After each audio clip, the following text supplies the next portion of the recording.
Now we take a look at a couple of absolute value inequalities, very simple ones.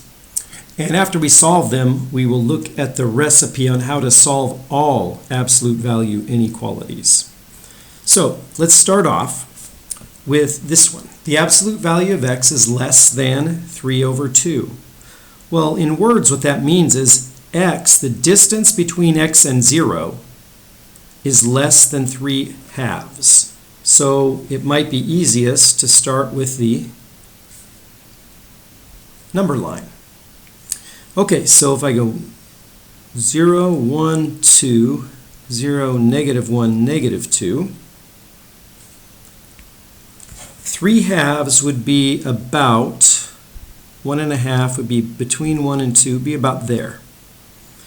Well, what numbers are at most a distance, or let me phrase it this way, have distance between themselves and 0 less than 3 halves? Well, from 0 you can only go 3 halves away, but you can go in either direction. So this, from negative 3 halves to 3 halves, represents all numbers that have absolute value less than 3 over 2. So I'm going to put 3 over 2 there. I'm going to put negative 3 over 2 there. Now, let's just do a sanity check. Here is 1. Here is negative 1. 1 is less than 3 halves, so it needs to be shaded. Negative 1 has an absolute value of 1, so it needs to be shaded. And let's see, if I plug in 2 though, 2 has distance between 0 and 2 is greater than 3 halves. So no, I don't want to shade that one. So just by using the definition we stated where the absolute value of x is the distance between x and 0 on the number line, we figured out how to shade this. So we can see that in interval form, it would be negative 3 over 2 to positive 3 over 2. That's the solution. In set builder notation, set of all x such that, oops, my mistake, x is in between negative 3 over 2 and 3 over 2. That's set builder notation. That's the graph. So and we'll see in just a few minutes that this can be written in a different way. This is equivalent to writing without absolute values. Write it just like it is without the absolute value around x, but then on the other side, take this number and put a negative sign in front of it. This is equivalent to this. Now this one doesn't work out quite as easily. Not because of the equal sign part in the inequality, but because it's a greater than. Greater than and greater than or equal behave a little bit differently. Let's draw the number line.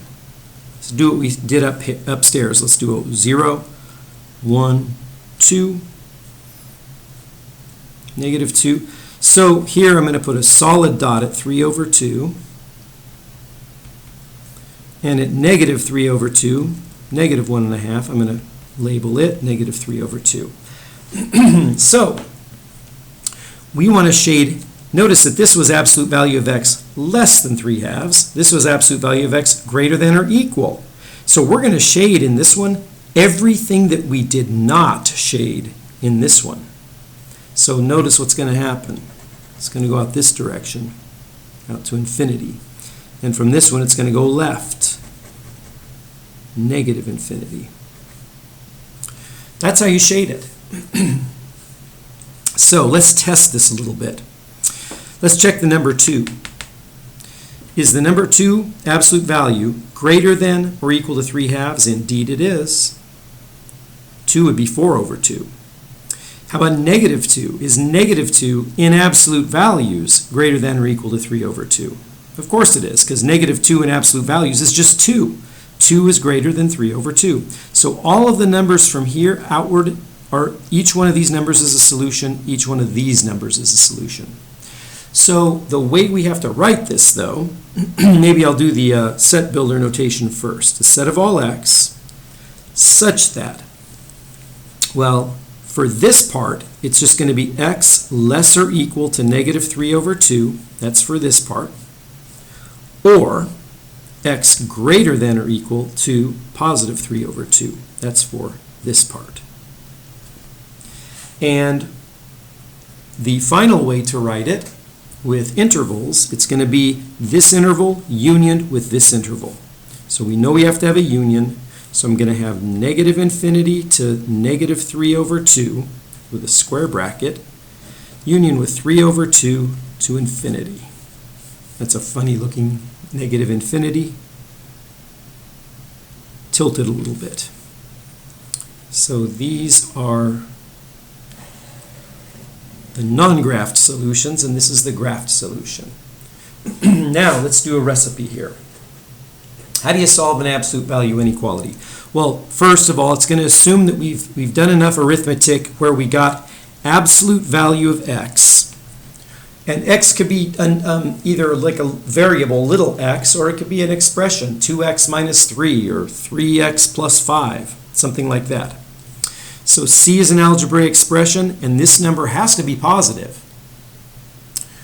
the number c. Okay, so the solutions of this right here are all of the numbers that satisfy two things.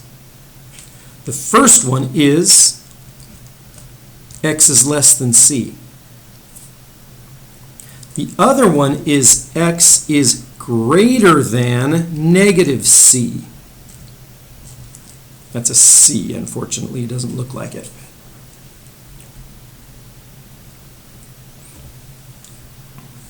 X greater than negative c.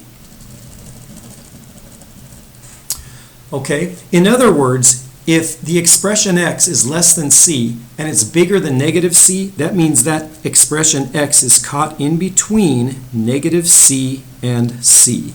This should look just like what we wrote up here, only our c is 3 over 2. Negative 3 over 2 less than x, less than 3 over 2.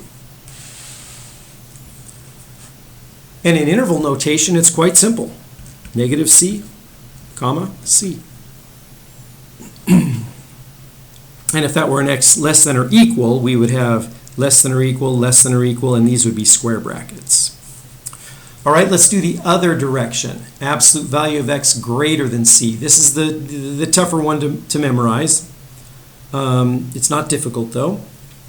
The solutions of x, absolute value of x greater than c, are the numbers satisfying either, not both, either x greater than c, so you remove the absolute value, or x less than negative c.